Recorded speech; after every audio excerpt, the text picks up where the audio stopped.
యాక్చువల్‌గా ఏంటంటే 1 ఇయర్ వరకు ఇంక బండి నడదేమో అనుకున్నా. మధ్యలోనే ఆగిపోద్దేమో అనుకున్నా.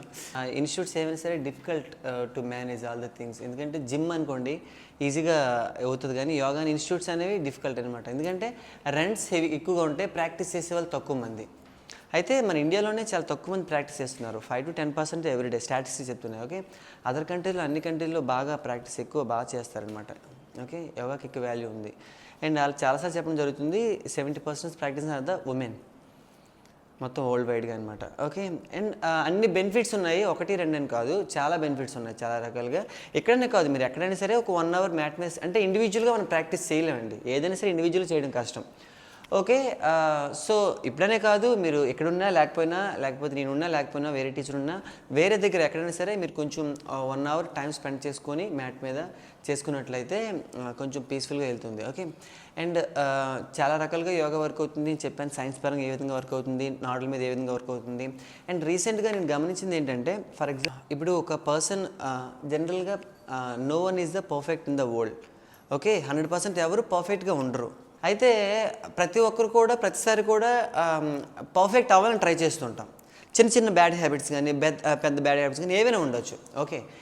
అయితే రీసెంట్గా నేను అబ్జర్వ్ చేసింది ఏంటంటే, ఒక పర్సన్కి ఫర్ ఎగ్జాంపుల్ ఏదైనా బ్యాడ్ హ్యాబిట్ ఉందనుకోండి, అతను ప్రాక్టీస్ చేస్తున్నారు, యోగా ప్రాక్టీస్ చేస్తున్నారు. అట్ ద సేమ్ టైం ఏదో ఒక సంథింగ్ ఫర్ ఎగ్జాంపుల్ స్మోకింగ్ కానీ, డ్రింకింగ్ కానీ, లేకపోతే ఇంకోటి కానీ ఉందనుకోండి. ఏమవుతుందంటే అది వెంటనే మానిటరెన్స్ నేను చెప్పట్లేదు, కానీ యోగా ప్రాక్టీస్ చేయడం వల్ల ఏమవుతుందంటే ఎక్కడో నేను తప్పు చేస్తున్నాను గిల్ట్ ఫీలింగ్ అనేది ప్రతిసారి ఎక్కువైపోతుంది అనమాట. మిస్టేక్స్ ఏవైతే మనం చేస్తామో ప్రతిసారి కూడా గిల్ట్ ఫీలింగ్ లోపల యాక్చువల్గా ప్రతి ఒక్కరికి ఏం చేస్తున్నారు ఏం చేయట్లేదని తెలుస్తుంది, లోపల ఇన్సైడ్ తెలుస్తుంది.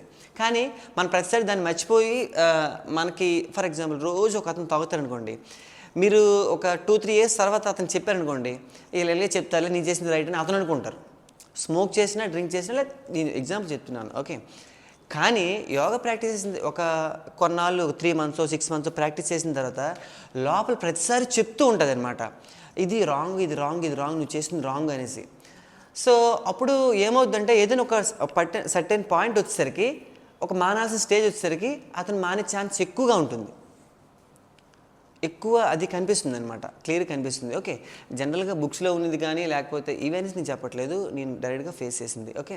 And at the same time లేడీస్కి ప్రాబ్లమ్స్ కానీ వెయిట్ లాస్ కానీ ఇవన్నీ కూడా ఉన్నాయి. ఇప్పుడు రీసెంట్గా ఏంటంటే కొంచెం స్ట్రెంత్ మీద ఎక్కువ ఫోకస్ పెట్టాం, ఎందుకు అందరికీ స్ట్రెంత్ ఎక్కువ రిక్వైర్మెంట్ ఉంది. సో స్ట్రెంత్ మీద పెట్టాం. తర్వాత ఇండివిజువల్గా సెషన్స్ కూడా ఒక్కొక్కరికి ఇస్తున్నాను.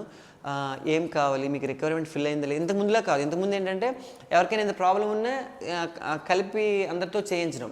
ఇప్పుడు అలాగే చేపిస్తున్నాం, కానీ ఏంటంటే డిఫరెంట్ కైండ్ ఆఫ్ ప్రాక్టీస్ ఏదైనా ఇవ్వడం కానీ, ప్రాణాయామ ప్రాక్టీస్ చేయడం కానీ, ఫుడ్ అవేర్నెస్ కొంచెం పెంచడం కానీ.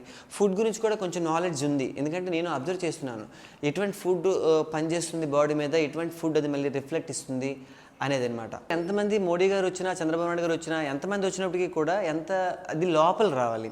ఒకవేళ యోగా అనేది ప్రాక్టీస్ ఒక పర్సన్ చేయాలి లేదా కంటిన్యూషన్ చేయాలి అంటే ఆ పర్సన్ ప్రీవియస్ బర్త్లో ఏదో ఒక కనెక్షన్ అనేది ఉండాలంట. ఇది నేను చెప్తుంది కాదు, భగవద్గీత చెప్తుంది.